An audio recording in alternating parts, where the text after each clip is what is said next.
Hi, within this lecture we're gonna see how to install Kali Linux to the VirtualBox using the ISO file that we have downloaded in the previous one. So if you have the Kali Linux working, then you should skip this lecture because this is only for people experiencing problem in the OVA file. So as I said before, sometimes OVA is great, so most of the times it's great, but sometimes it does not work. So if you want to, you can remove the OVA, deleting all the files, okay? It will just completely remove the virtual machine that you have created, and you can even empty the trash. And then you can just go ahead and install the ISO file to have a working copy of Kali Linux. Okay, again, if your Kali Linux is already working, then you shouldn't do that. Now, I'm going to go to New, and I'm going to name this virtual machine Kali Linux. Okay, so I'm going to add ISO so that I can keep track what's going on inside of my VirtualBox. You can name this anything you want. However, type will be Linux, and version will be Debian 64-bit as the previous one, as usual. So I'm gonna allocate 1 GB of RAM, and as you know, we can change this afterwards. And I'm going to come over here to the hard disk part, and in the hard disk part, I'm going to say, as you can see, there are a couple of options. I'm gonna say create a virtual hard disk. So this virtual hard disk will be saved to this file location. I don't think you can change, or you should change that. If you want, you can always change that. For the file size, I'm gonna allocate 40 GB. Okay, this will be used by the Kali Linux. This will be deducted from your own hard drive, and again, if you delete it later on, it will be free. Don't worry about it. You shouldn't change anything over here. For the hard disk file type, I'm gonna go with the VDI and dynamically allocate it. Obviously, it creates the virtual machine, but we're gonna have to go into the settings and adjust something because we haven't even connected with the ISO yet. So what I'm going to do, I'm gonna go into the system, and if you want, you can change the processors, the memory and stuff. And obviously, I'm gonna take it to the NAT network and allow all to the promiscuous mode as we have done before. Don't forget to do that, please. But this time, we're gonna go into the storage and make sure the ISO is connected. So this controller thing, Kali Linux ISO VDI thing, is the virtual machine hard drive that we have created in the previous step. But right now, we have to make sure that ISO is also included in this machine.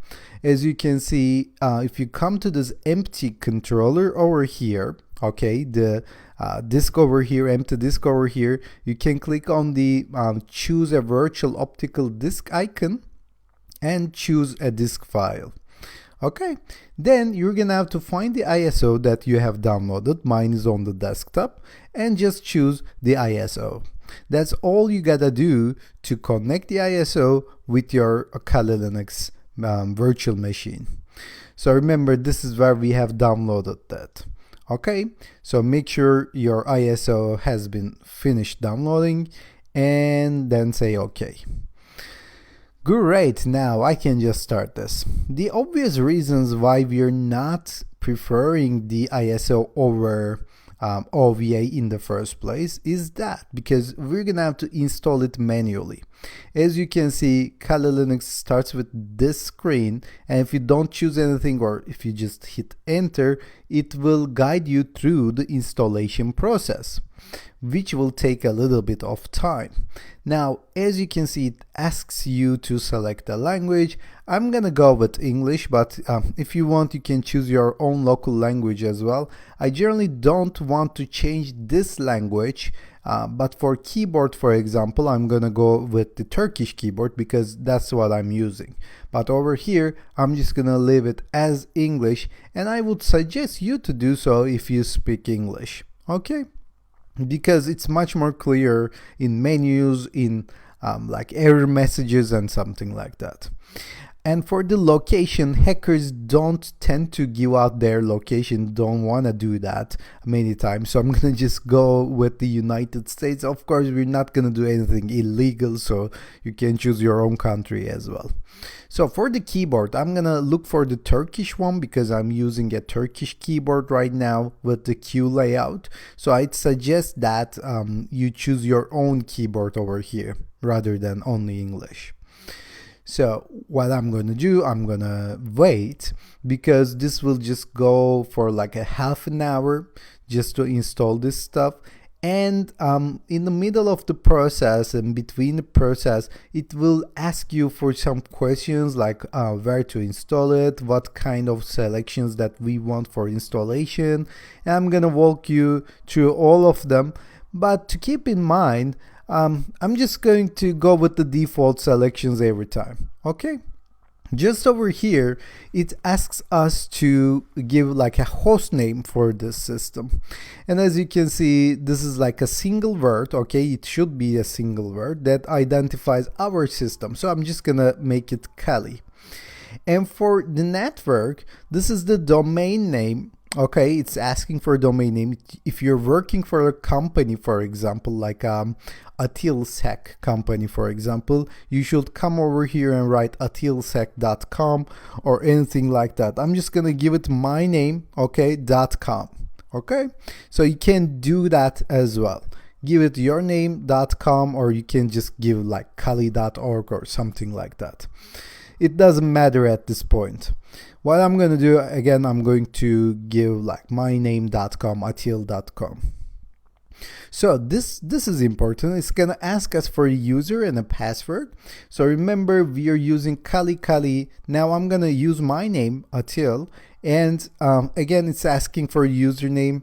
I believe the previous one was our full name, so doesn't matter. I'm just gonna go with Atil. Okay, you should write your own name obviously over here for your username, and this is the username that you're going to be using in order to log into the Kali from now on, because since we are using this for the first time, installing this for the first time, we get to actually choose our username and password.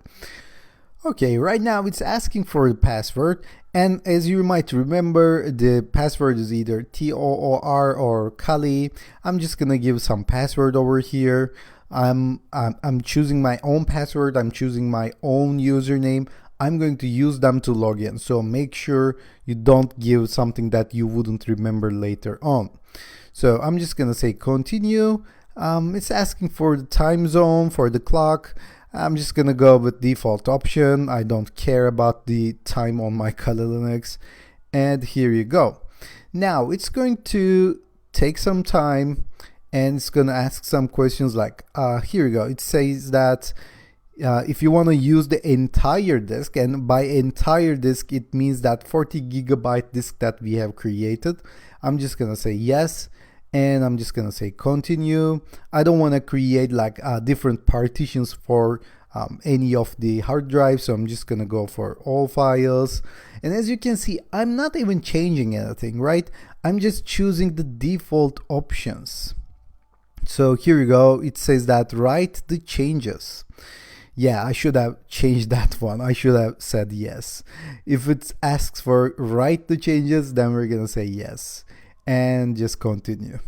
And by writing the changes, it means that it's gonna use the hard drive that we created. It's gonna install everything into that hard drive, and we will be using it. Okay, that's not something that we should say no to. But for the other options, as you might have witnessed, I haven't changed a single thing. So if you see some kind of a I don't know, funny option that you don't see here, then you should go for the default one anyway. And many of these options can be changed later on. Okay, and remember that this is just a virtual machine. I like deleted and installed virtual machines like 1,000 times now, because it's a virtual machine. Don't get attached to it. You may want to delete it and just reinstall it for some reason later on. Okay, so it asks for what kind of software selection do we want to install to the Kali Linux. I'm just gonna go with the default ones. Okay, we are already going to see how to use the package manager to install what we need during these classes. So our username and password will be different than what we have seen before, like root or Kali, and it doesn't matter. We're gonna see what kind of things, what kind of problems we may run into if you're using different usernames and what kind of permissions they have.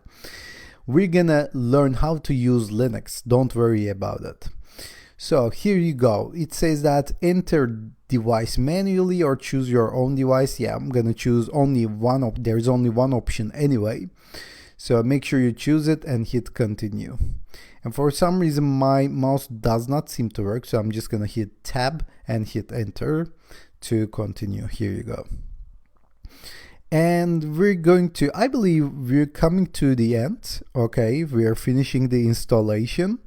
We've been doing this for like more than 10 minutes, and I even paused it sometimes so that I can just wait for installation to be completed. Again, it's going to take like a half an hour for you. Don't worry about it. It's the normal way. So let's wait until it asks something more. Here you go. It says that, yeah, if you want to finish the installation, just hit continue, hit the continue. Of course, we want to finish this installation. And I believe it's going to reboot once it's done. Yeah, here you go. Now it's rebooting and it will just take us to the Kali. Here you go. This is exactly the same thing that we have seen when we installed the OVA, because it was working for me anyway. Great. Now it's going to ask us for our username and password. And over here, you should give your username and password that you have created while installing this. Great. Now I'm going to log in with my username and password, and let's see if we can see the background, if we can see the desktop. Here you go. Everything seems to be working. Once you make this big screen, by the way, if it doesn't go full screen, don't worry about it. I'm going to show you how to change it later on. But right now, you can just close it down and you can just go with the next lectures. And again, if it didn't work out for you, if the ISO didn't work out for you, then just refer to the solution documentation. Maybe you can see something different over there. Just make sure your virtualization is enabled, otherwise it wouldn't work. Make sure you try different options and make sure you try VMware as well if nothing else works for you. And most important, don't forget that hundreds of thousands of students solve those issues. You can too.